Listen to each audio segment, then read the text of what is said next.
everyone, I hope you are enjoying your life. Let's see what we are going to create today in PowerPoint. Okay, it's good. Let's see how we can create it. At first, we need to add a new slide. In the new slide, we need to create these circular forms you see here. So how create them? It's just an easy one. You go to shape and here and create them. It's ended. It's just as easy as you think, but it has a little points that we need to create them. Okay, we at first align it in the middle, then format the shape, and in the formatting the shape we set the shape outline to none and give it the shadow, the right shadow, and then increase the shadow a little and make it a little blurry. Okay, it's good. The size not too okay, it's good. Then we we bring it here. We create another copy, and let's see what we created.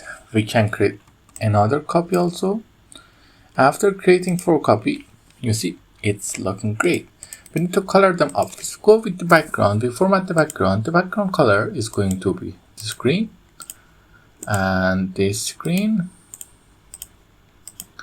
You see the shadow is looking very great on that. I hope you're enjoying that. Like it. Okay, everything is created. We copy the text. The text is just some easy text. Use order sunset as a font, and in text option we color each one of them one by one.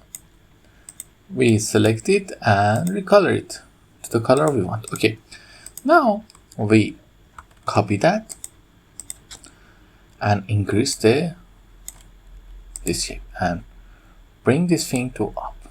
Okay, here is good.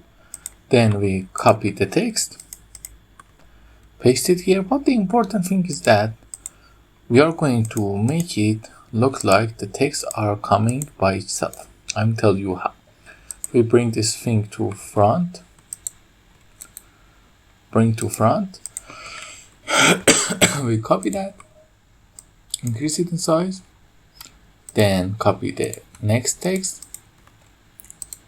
do the same another time, bring this to front, copy that, do the work, and then copy the text, easily paste it here. But you see we need to align the text a little, and the last part, increase the size and delete this. I'm not changing the last slide to see what we are doing. It's just occasional. Let me just copy that, paste it here. Okay, now we select all of them and set the transition to morph. Now let's have a look. It's looking great. You see it's look very great, the transition of the text, but when you don't delete the text, the transition is not looking as great as it possible. Okay, I hope you enjoyed. If you like it, tell me in the comments, and don't forget to like and subscribe. Have a nice day.